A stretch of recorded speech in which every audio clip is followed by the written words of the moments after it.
feel like my life has been very Cinderella-esque in a way because I never expected any of this to happen to me. I never expected to actually get to do this. So getting to play shows every night, and it's just unbelievable, and I'm so thankful every day for it.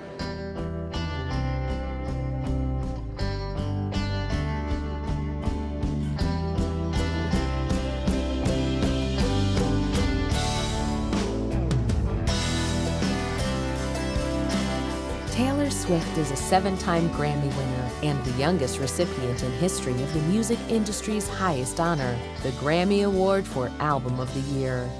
I've never been presumptuous about dreams. When you have crazy dreams like, I wonder what it would be like to win a Grammy someday.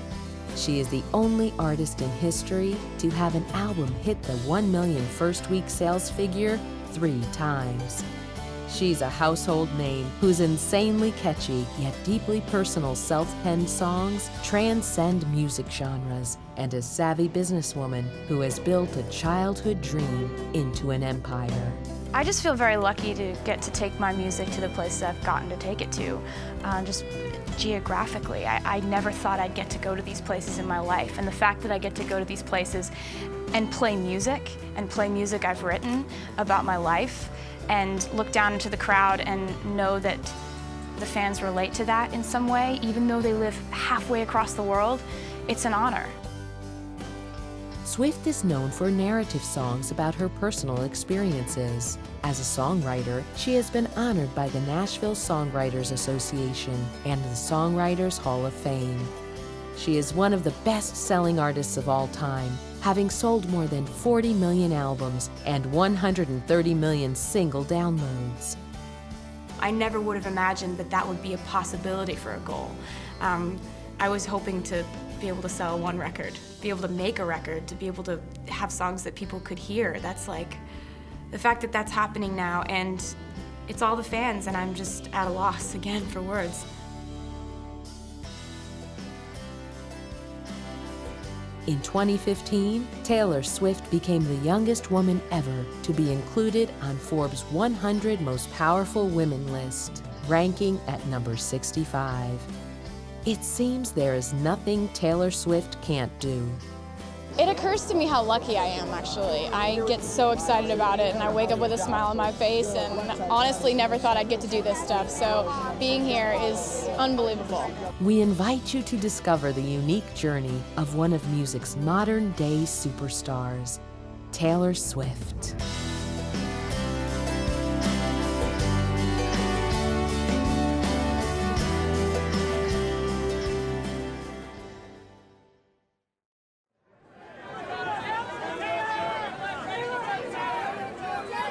I've met Taylor Swift, and she is just what you expect. You know, she's genuine, she's down to earth, she's friendly, she cares about her fans, she makes time for her fans. She is what you see is what you get. On the other hand, you don't get to be where Taylor Swift is without a lot of determination, a lot of self-belief, and the ability to tell people no when they ask you to do something. At the same time, she really is a sweet girl who, as she says, her best friend's her mom, and that really does remain true.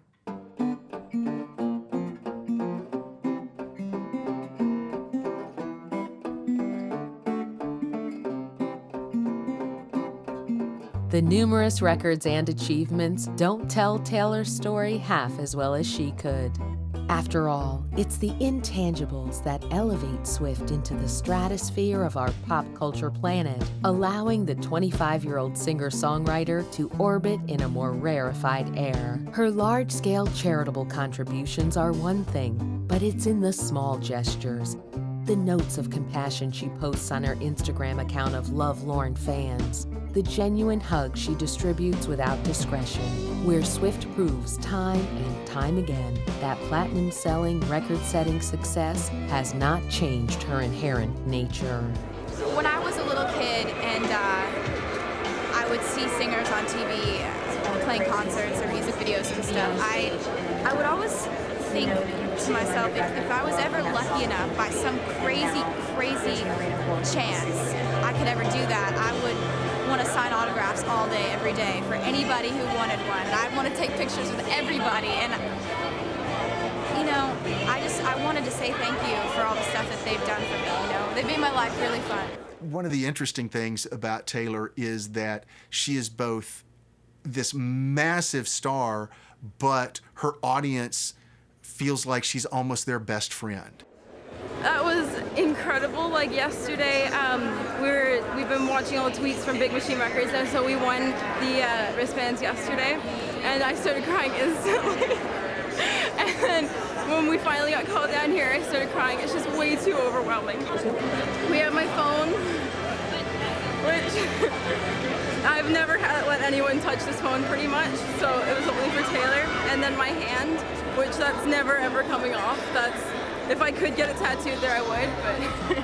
One of the great virtues in country music is humility.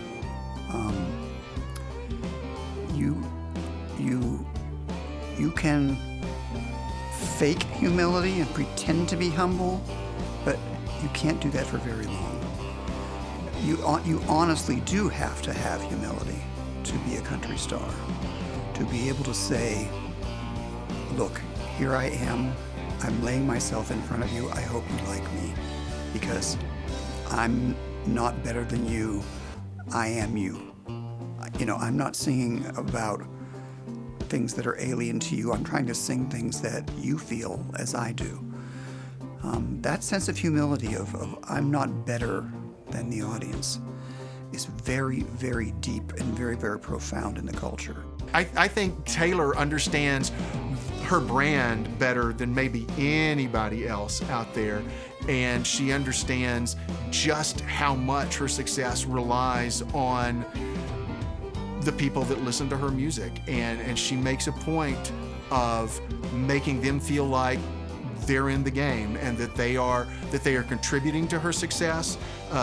When there's a fan-voted award show and she wins, she makes a point of thanking everybody. She makes a point of acting the way that you would think somebody would act if they had just won some huge award. And so the fans always feel like they are part of her story, as well as watching the story play out. Meet and greets are an incredible part of country music. You meet you press the flesh. You got to be able to hug a fat lady to be in country music, period.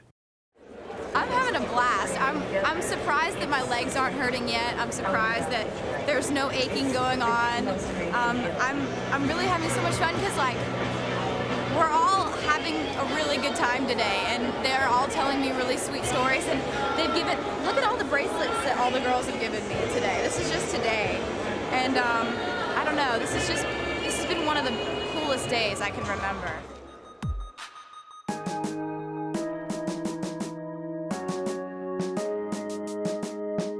In mid-2015, Taylor Swift took on the world's second-largest technology company over a dispute regarding paying royalties to musicians.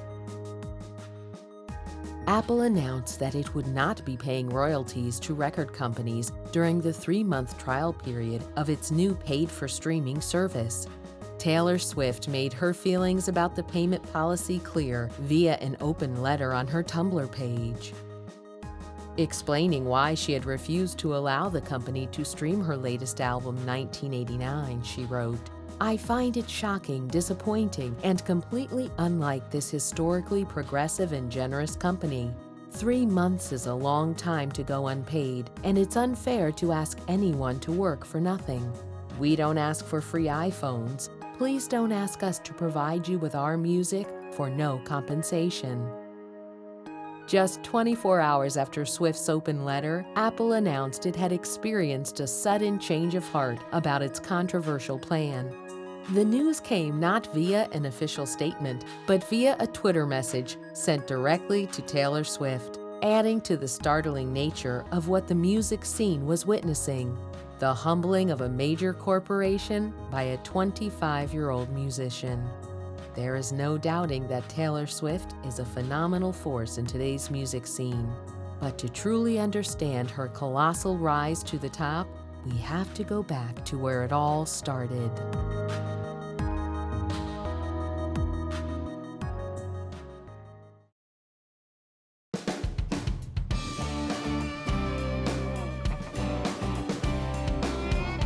Taylor Swift was born on December 13, 1989 in Reading, Pennsylvania. Swift spent the early years of her life on a Christmas tree farm. Well, Taylor Swift, known as America's sweetheart, really did have very much an idyllic American childhood. I mean, she grew up on a Christmas tree farm, for heaven's sake, with a very close family unit. Her dad's a stockbroker. She has one brother, Austin.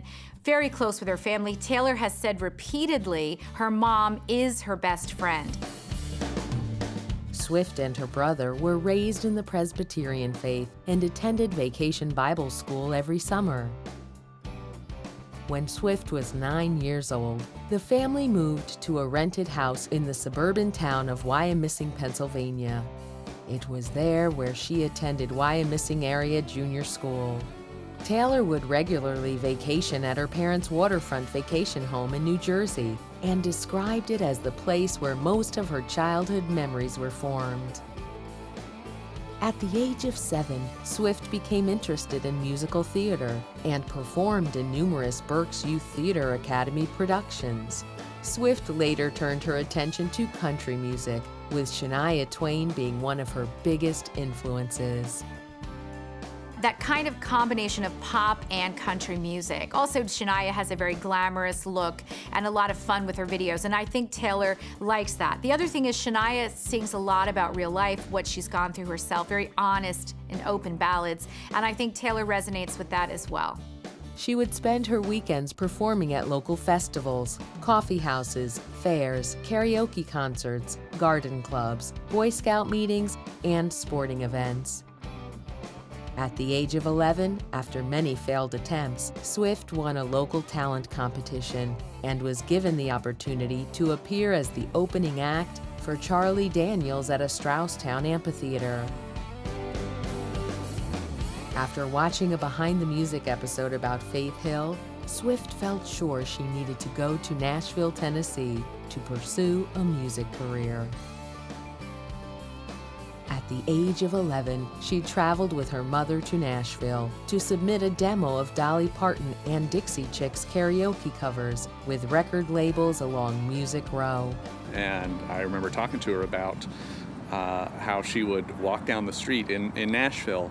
It's called Music Row because all the music companies, record labels, publishers, there's a vast array of them all along the same street, so you can just go up and down the street and hit all these different companies. And she would go from door to door, knocking on the doors and go, "Hi, I'm Taylor, I write songs, would you give me a deal?" And you know, at that point, an 11-year-old isn't going to get much credibility, but she kept at it. Nashville is the last place, I believe, not just in America but in the world, where the craft of songwriting is nurtured and respected and loved. And by songwriting, I don't mean, baby, baby, That's a song in LA. It is not a song in Nashville. That just will not do. You know, you are supposed to say something when you sing in a club in Nashville. Anybody that wants to be a country singer has to come through Nashville. You don't have to always live in Nashville once you've become a successful country singer, but it's almost impossible to do it without living here at some point. What I always like to say is that the difference between Nashville and Los Angeles and New York is that in Nashville, at least they'll listen to you before they tell you no. After receiving numerous rejections, she realized she had to change her style in order to be noticed. When she was 12, she was taught how to play 3 chords on a guitar, inspiring her to write her first song, Lucky You. In 2003, Swift and her parents started working with New York-based music manager Dan Dimtro. With Dimtro's help, Swift modeled for Abercrombie & Fitch as part of their Rising Stars campaign, had an original song included on a Maybelline compilation CD, and attended meetings with major record labels. After performing original songs at an RCA record showcase, the 8th grader was given an artist development deal and began making frequent trips to Nashville with her mother. To help Taylor break into country music, her father transferred to the Nashville office of Merrill Lynch, and the family relocated to a lakefront house in Hendersonville, Tennessee. In Tennessee, Swift attended Hendersonville High School for her freshman and sophomore years. Later, to accommodate her touring schedule, Swift transferred to the Aaron Academy, a private Christian school, which offered homeschooling services. Swift moved to Nashville when she was 13 years old, having signed an artist development deal with RCA Records.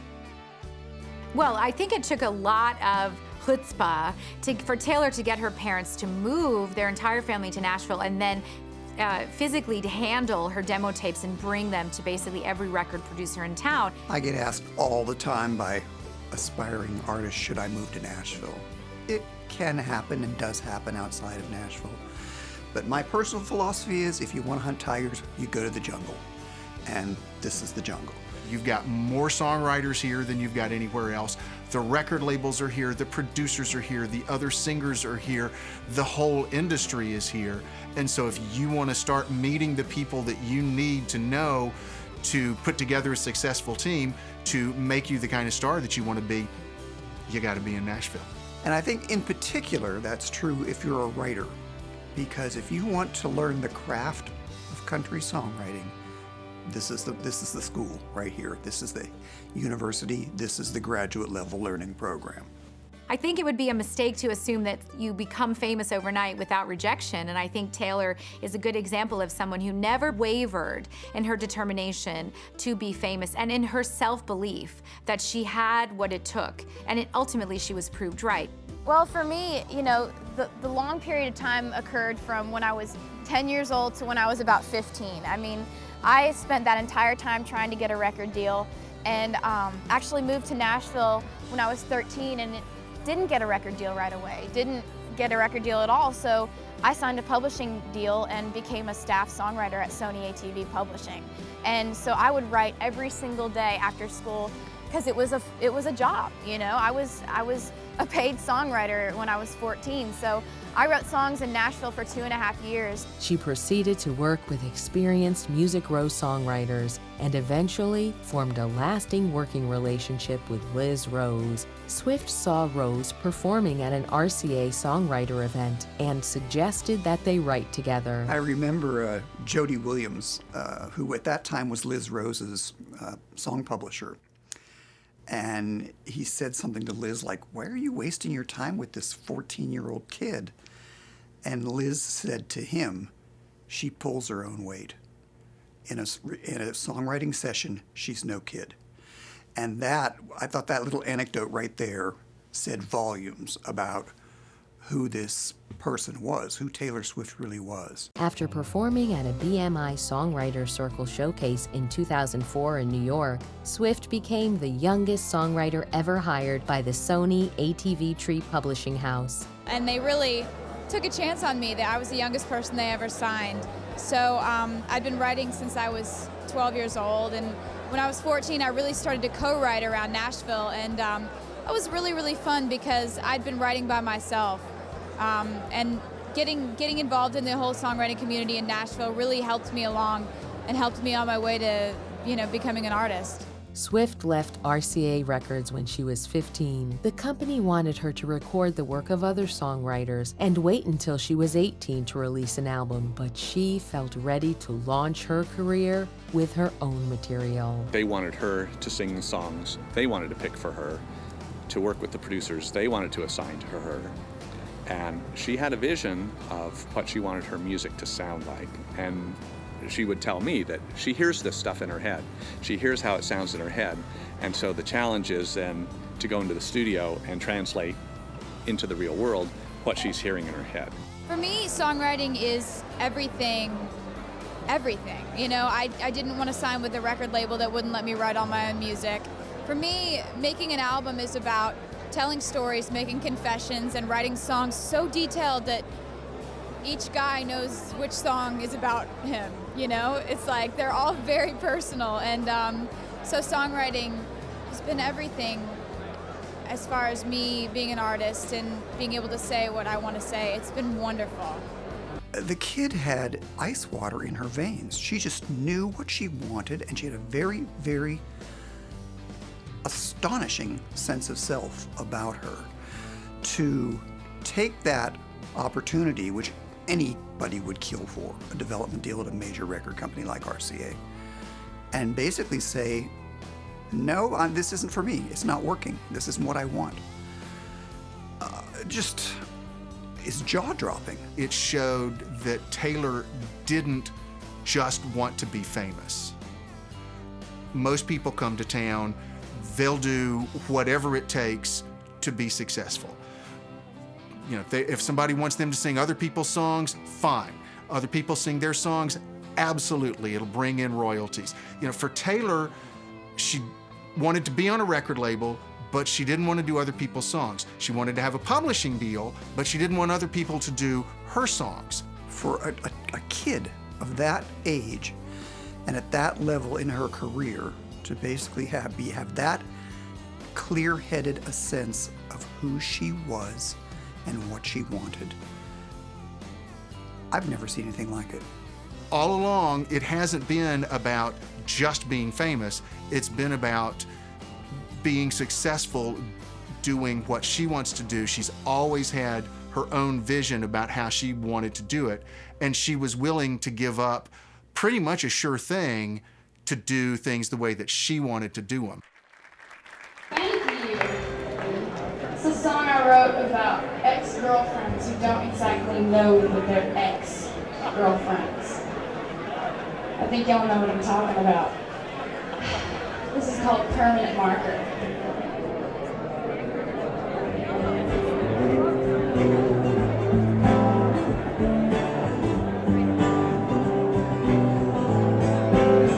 I know he loved you a long time ago. I ain't jealous of you. Just thought you should know you were never good enough for him or anything like me. So your mind go sit back inside. Trying to show maturity. X is the shape I drew through your face in permanent marker.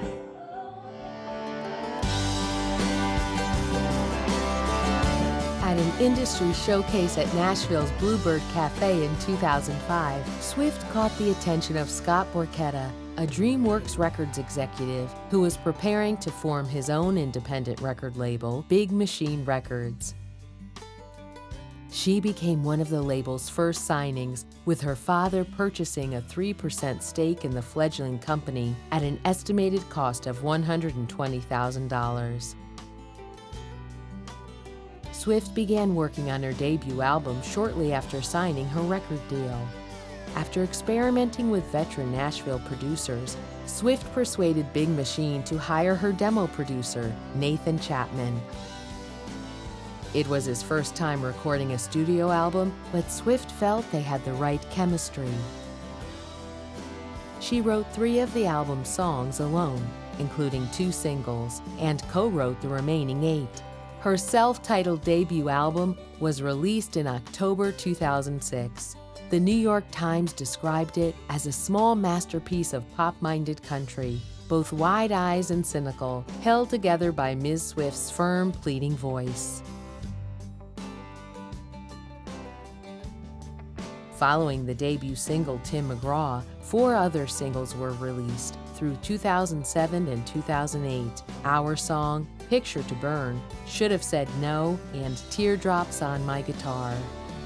It's called Teardrops on My Guitar, and I wrote it about a situation that I went through when I was in high school, when I sat next to this guy in class and I had the biggest crush on him, and he had no idea.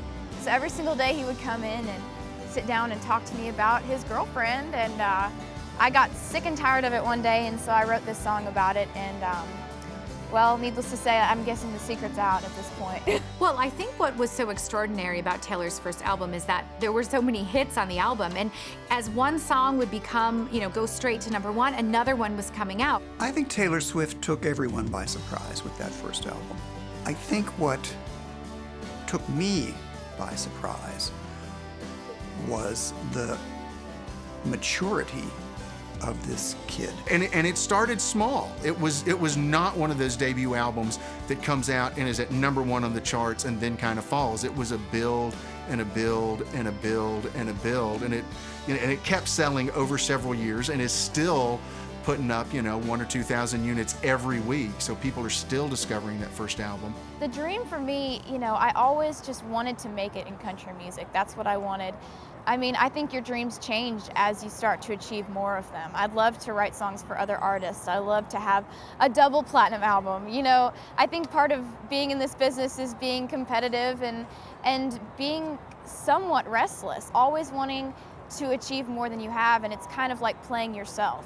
You want to beat what you've already done. So I'm just hoping that, I have a second album that does as well as the first, and, someday get to be a headliner and always be the same person that I started out as. So with that album, Taylor tapped in to a market that country music doesn't always get, which is teenage girls.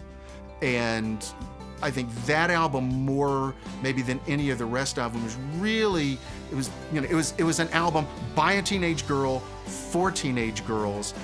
Country's market is women, but it's usually women in their 30s and 40s that's kind of the core country demographic.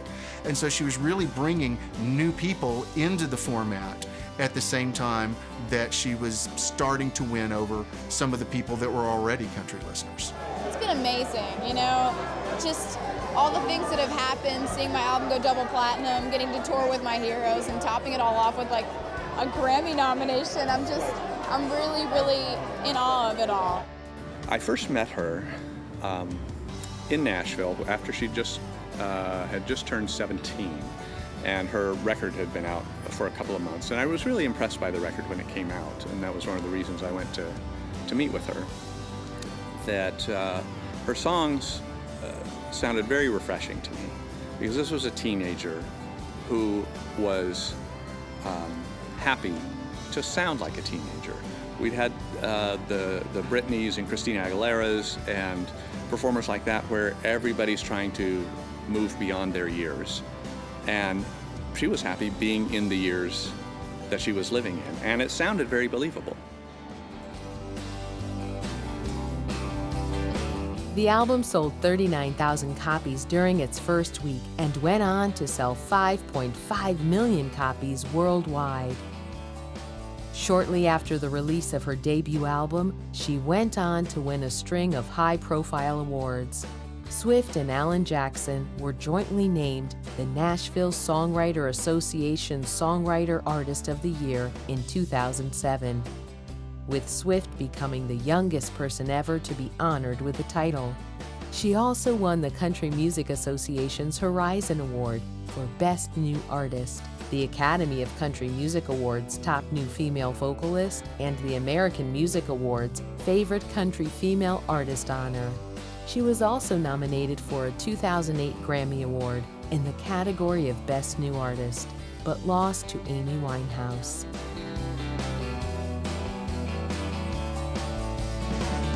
As well as extensive touring and taking part in large amounts of meet and greet sessions with her adoring fans, Taylor was about to tap into a new way of communicating with her fans. The rise in popularity of social media coincided with the release of her debut album, and she became part of a new generation of music stars. I think Taylor Swift's use of social media, MySpace, Twitter, all of these new media avenues, does make her the first of probably a new kind of artist, and certainly a new kind of country artist, because that simply had not been done before she did it. Most of the country artists had websites by that point. A lot of them would have had email lists, things like that, but it wasn't the kind of sort of flat connectivity that you get with places like Facebook and Twitter. You know, MySpace starts in 2003. It's really hitting its peak just as Taylor starts to launch her career. Facebook comes along a little bit later. Twitter actually starts while Tim McGraw is on the charts. And so they, you know, so Twitter really comes along at the same time that Taylor Swift does. I think it was a combination of innocence and savvy in that this is the way kids communicate, and she's a kid. And it's a new way of building a fan base that didn't exist before. And she will go down in history as the gal who held the beacon up and said, this is the way to go. And the industry follows. You know, Taylor kind of took advantage of the new tools that were at her disposal and really kind of set the standard for how country acts would think about interacting with their fans online in ways that they hadn't done or hadn't been able to do before.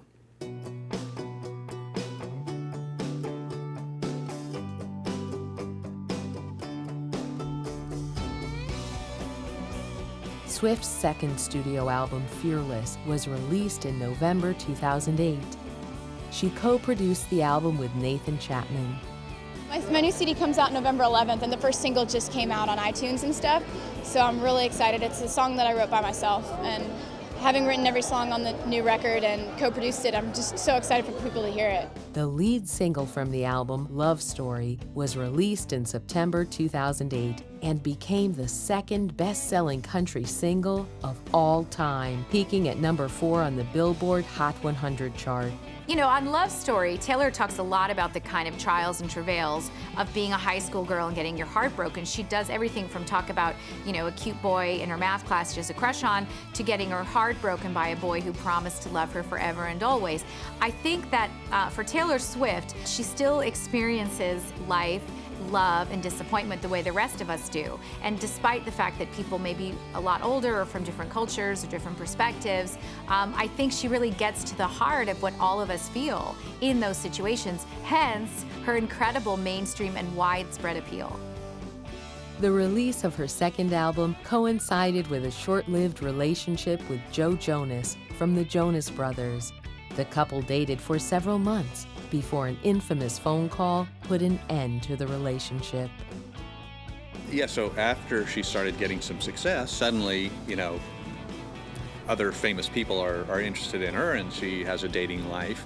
And at one point, she was seeing Joe Jonas of the Jonas Brothers, and wasn't hesitant, didn't bat an eye in talking about that he had called her up on the phone to break up. And she said, I clocked it. I looked at my cell phone record after he was done, and it was 27 seconds. He spent 27 seconds on the phone breaking up, and I think that's bad. And she writes about that stuff. The album debuted at number 1 on the Billboard 200 album chart with sales of over 500,000 copies and has since sold 8.6 million copies worldwide. I remember talking to her, and she was going, I'm so excited for you to hear where we're going, because it's going to be so much better. And you could see how excited she was. And she, you know, insisted on playing some things for me. And, you know, she had her iPod there, and she's zipping through and go, okay, you got to hear this one. And then, oh, what should I play you next? And goes on to the next one. So I got a preview of it, and was impressed by the amount of growth that I heard from, you know, 2 years before. You could hear now what she was writing about when she was 15 and 16, and still in high school, very different than 17 and 18. Now she's, you know, getting up out into the world, and at this point she's getting her career is really taken off while she still is working on graduating from high school. Swift went on her first headlining tour in support of Fearless. She played shows in North America, Europe, Australia, and Asia.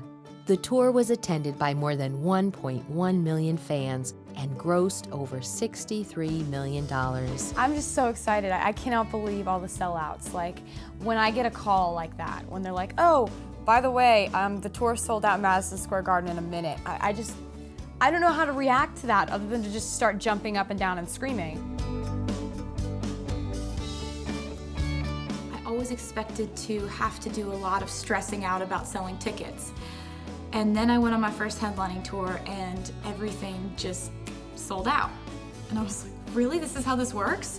I've never expected that kind of success. I've never just felt entitled to my shows selling out or things like this happening to me, but the fact that they have happened to me has been wonderful, and I hope that the second leg of the tour is as successful as the first.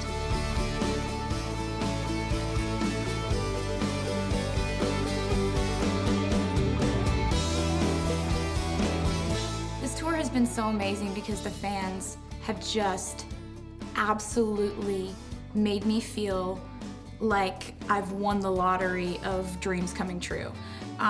When I'm up there and I look down and I see all of these t-shirts that people have made, and the signs that they make are hilarious, just very creative.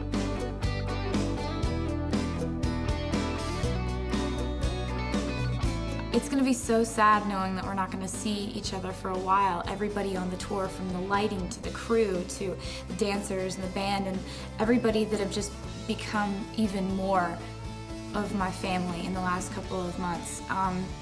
But the last weekend of the tour is also elaborate pranking.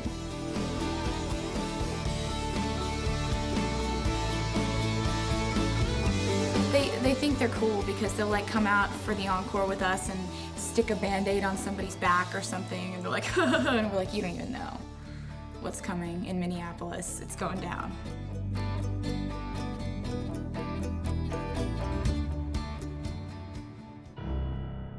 Swift became the first country music artist to win an MTV Video Music Award when You Belong to Me was named Best Female Video in 2009. Her acceptance speech was interrupted by rapper Kanye West, and the incident received much media attention.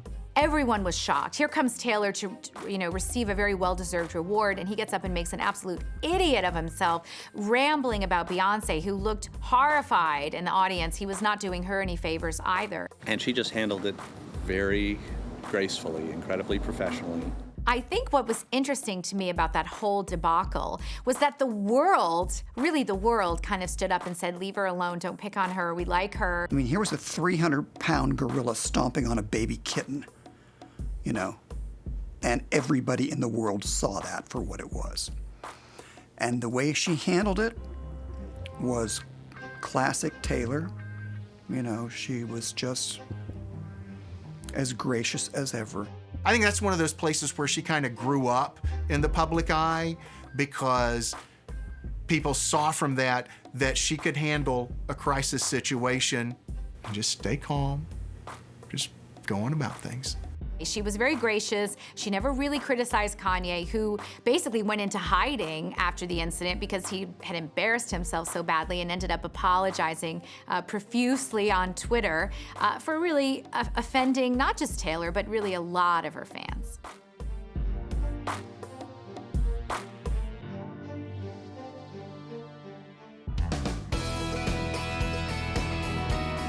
Taylor brushed off the incident and went on to end the year in tenacious style. Fearless was named Album of the Year and Best Country Album, while White Horse was named Best Country Song and Best Country Female Vocal Performance. She was the youngest artist ever to win Album of the Year and became the youngest artist and one of only 6 women to be named Entertainer of the Year by the Country Music Association. Well, tonight I'm just gonna dance around with my band and my crew and my record label and freak out, because honestly, I never imagined that the unattainable thing that I had always held in my mind and my imagination would happen to me at 19. And I've watched every single year of my life, I've watched the CMA Awards. Every single year that I can remember watching CMA Awards. So I know what this means, and that's why I am so at a loss for words right now. Addressing the pace of my career, I feel like I look at it from both ways. Of course, it feels like just yesterday that I was knocking on doors of Nashville going, hey, will you listen to my demo? But then again, I feel so lucky to know you guys and to have talked to you in press rooms and to have been an opening act for every single person that I was nominated against in the Entertainer of the Year category. I'm just very appreciative right now. Swift went on to win 4 Grammy Awards in 2010 from a total of 8 nominations. This is the dream come true. It's like I've never been presumptuous about dreams, and when you have crazy dreams like, I wonder what it would be like to win a Grammy someday, I never actually could fathom that it might happen until I was walking up there and winning one. Swift released her 3rd studio album, Speak Now, in October 2010. She wrote all 14 songs on the album and co-produced it. Musically, it has been said that the album expands beyond country pop to border both alternative rock and bubblegum pop. The album's lead single, Mine, was released in August 2010, and a further 5 singles were released throughout 2010 and 2011. I got to get a little preview of it. I was the only journalist allowed into the studio with her while she was recording it. She was out here in Hollywood adding some strings to a couple of the songs, Back to December and Haunted. And I wanted to see how she works creatively behind the mixing board, not just in the studio as a singer, and we know how she works as a songwriter, but to see her develop the overall sound of her records. And she was so excited to have this like 26-piece orchestra being conducted by Paul Buckmaster, a very major orchestrator and arranger, conductor in pop music circles going back to the days of Elton John's early records. And she was so jazzed to hear the orchestra playing her music, because that's the thing that really comes across to me, that the most important thing to her in her career is being a songwriter. Speak Now was a major commercial success, debuting at #1 on the U.S. Billboard 200 chart. Its opening sales of 1.5 million copies made it the 16th album in U.S. history to sell 1 million copies in a single week.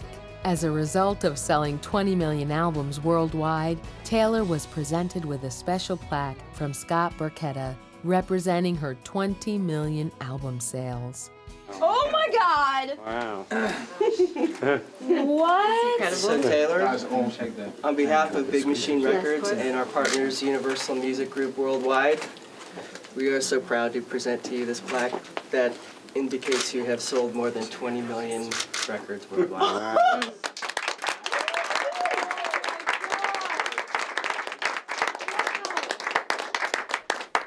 Oh my And you have to carry that home now. Yeah, that's right. Yeah.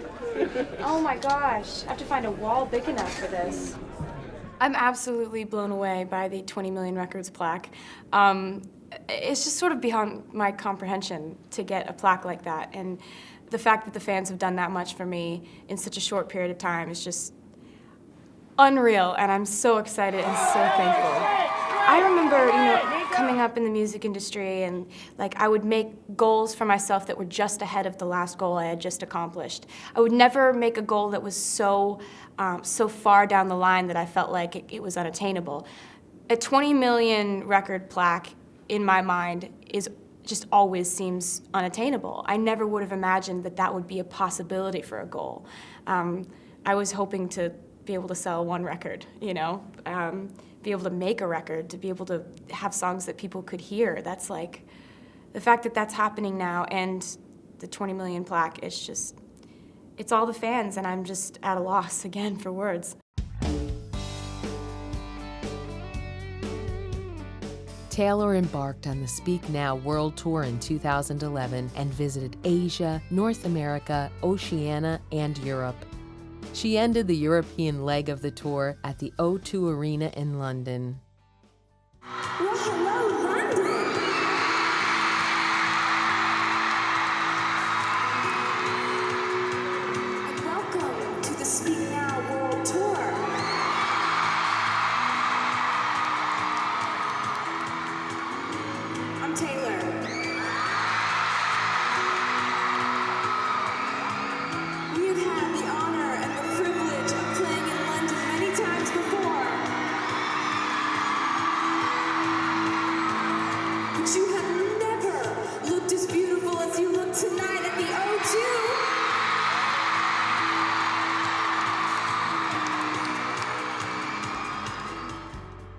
finishing the tour in Europe at the O2 Arena in London with a sold-out show is, I couldn't think of a more perfect way to end this European run. I've gotten to experience just parts of the world I never thought I'd get to see, and nonetheless play shows in and have the crowds singing the words back to me. As a songwriter, to have people singing the lyrics back to you in countries where they don't even really speak English, it's like so gratifying.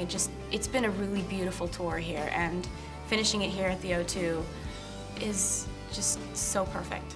Taylor Swift's fourth studio album, Red, was released in October 2012. It was with this album that Taylor started to experiment with her music and created singles for a pop demographic. The album's lead single, We Are Never Ever Getting Back Together, became Swift's first #1 on the US Billboard Hot 100 chart. Production-wise, in terms of the sound of the record, it's very different. It's the first album track that she's ever done where it wasn't just her and her producer Nathan Chapman, where she's working with Max Martin and Shellback out of Sweden.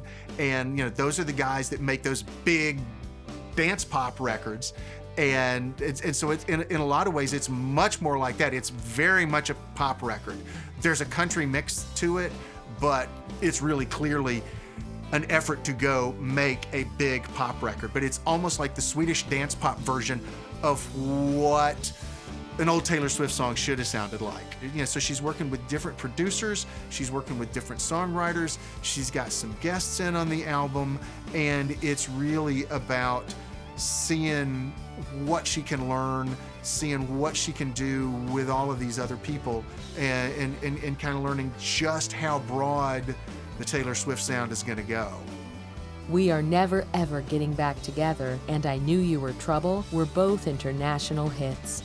I Knew You Were Trouble was written about One Direction's Harry Styles, who Taylor dated for several months around the time of Red's release. One of the things I think people like about Taylor Swift, particularly her young fans, is that her awkwardness with men. She has been dumped, she has been rejected, and she sings about it very openly. Taylor herself has said, I'm not the girl who always has a boyfriend, I'm the girl who rarely has a boyfriend. And I think a lot of girls who feel awkward of any age can relate to that. Any British men on the horizon? For what kind of horizon? There's so many different kinds of horizons. On the romantic horizon? I've got nothing on the romantic horizon, come on. Okay. As part of the Red Tour, Swift played 86 dates in North America, New Zealand, Australia, Europe, and Asia. I'm really excited about being in China for the first time. It's really exciting to bring the Red Tour here because, having never been here, I'm most excited about the fact that the show in Shanghai sold out in under a minute. That was unbelievable. So it makes me even more excited to play the show, knowing that there was that much demand here.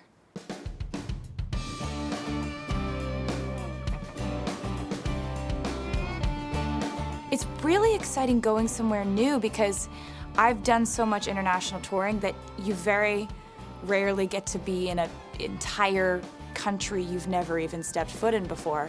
So that kind of experience is always really exciting. And there are lots of different places we're going on this Asia tour where I've never been there before, but surprisingly, the shows have sold out. So I think that, like I said, that's the most exciting thing, that these audiences have been so excited about the show being here. It's hard to try and figure out why my music works so well in Asia and why the fans like it so much. I'm honored by the fact that they, even if English isn't their first language, they would learn the words to my songs and sing them back to me in concert. It's really fun for me to know that they put that much effort in.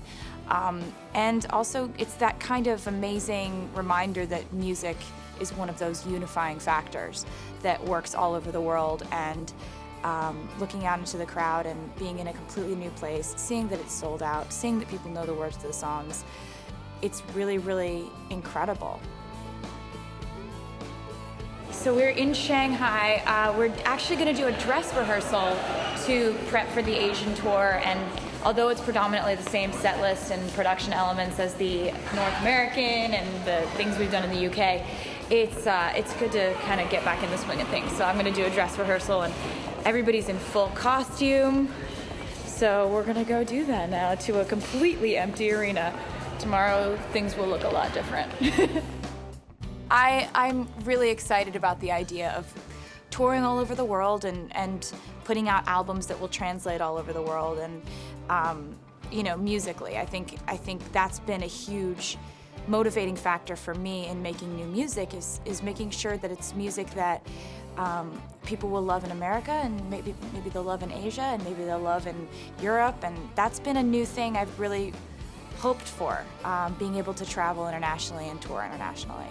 The Red Tour was attended by 1.7 million fans and grossed over $150 million. Swift won 3 MTV European Music Awards in 2012, including the honors for Best Female and Best Live Act. I Knew You Were Trouble won Best Female Video at the 2013 MTV Video Music Awards.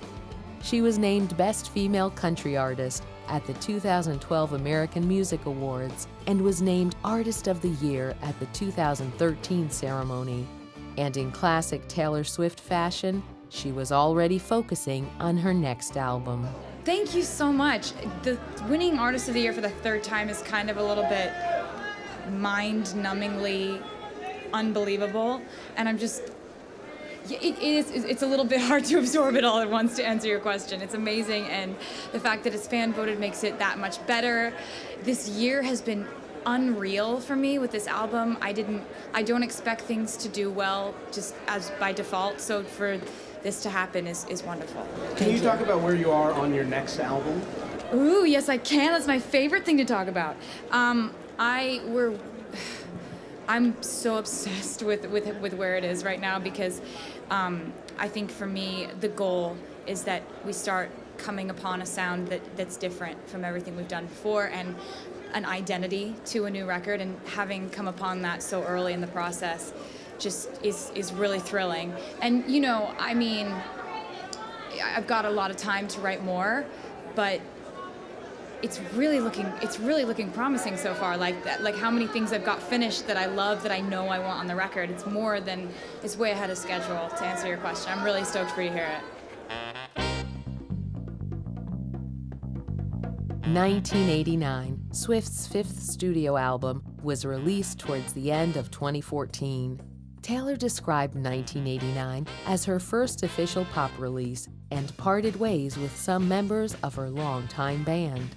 As part of the 1989 promotional campaign, Swift invited fans to secret album listening sessions called the 1989 Secret Sessions at her houses in New York, Nashville, and Los Angeles. The album's lead single, Shake It Off, was released in August 2014 and reached #1 on the U.S. Billboard Hot 100. 1989 sold just fewer than 1.3 million copies in the U.S. during the first week of release, selling more copies in its opening week than any album in the previous 12 years. This achievement made Swift the first and only act to have 3 albums sell more than 1 million copies in the opening release week. It later became the best-selling album of 2014, selling 3.6 million copies. Swift was named Billboard's Woman of the Year in 2014. She is the only artist to be awarded this title twice. At the 2015 Grammy Awards, Shake It Off was nominated for 3 awards, including Record of the Year and Song of the Year. While at the 2015 Brit Awards, Swift won the International Female Solo Artist Award. Now, Taylor, tell us how you feel about winning your first ever Brit Award. I'm way too excited about it. I need to calm down.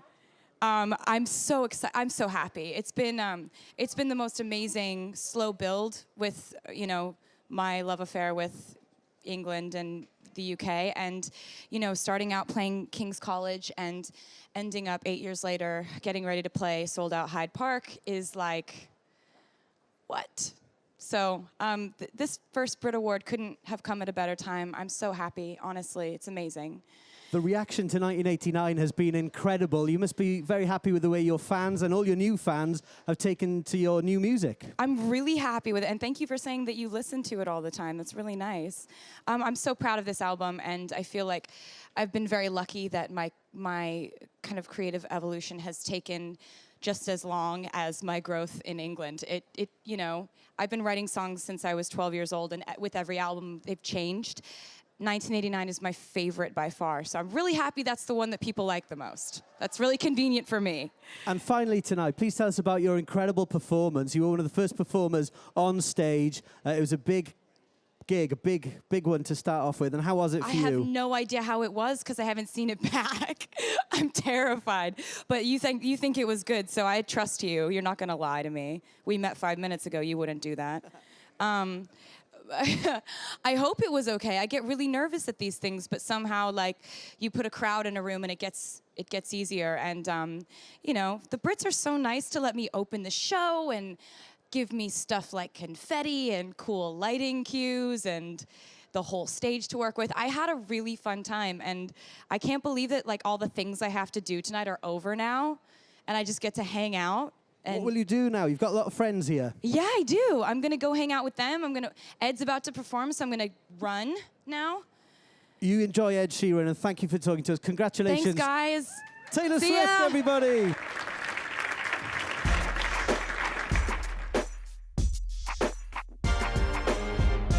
During another year of personal triumph for Swift, in March 2015, she started dating record producer and DJ Calvin Harris.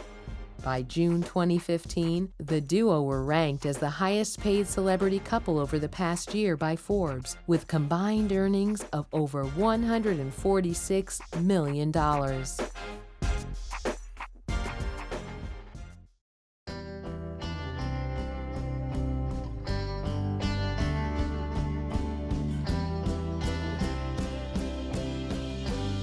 She was the girl who dared to dream. She chose her career path and turned her dreams into reality with a combination of talent and unparalleled desire to reach the top. She is one of the most successful musicians of recent times, and with her recent humbling of Apple, no doubt one of the most powerful too. Her music has evolved and has transcended genres. And with her style continuing to grow, she will no doubt continue to release multi-platinum albums and play sell-out shows around the world.